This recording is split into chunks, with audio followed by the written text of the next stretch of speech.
નમસ્કાર, શો ટાઈમમાં આપનું સ્વાગત છે। ભાવનગર શહેર અને જિલ્લામાં આજે વિશ્વ સિંહ દિવસની ઉજવણી કરવામાં આવી હતી।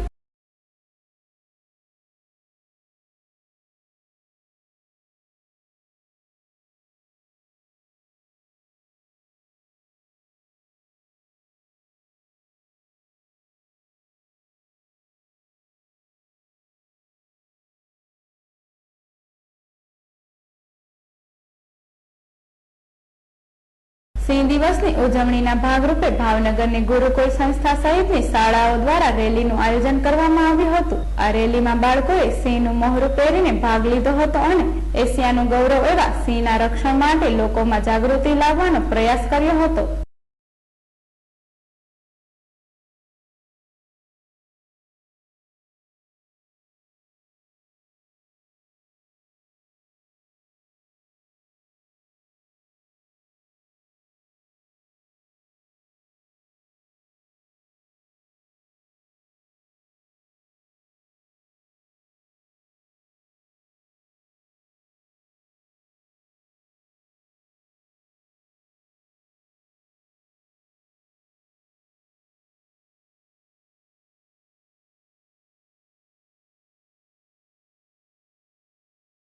સિંહ દિવસ નિમિત્તે વન વિભાગ તેમજ વિવિધ સંસ્થાઓ દ્વારા લોક જાગૃતિ પ્રેરક કાર્યક્રમોનું આયોજન કરવામાં આવ્યું હતું।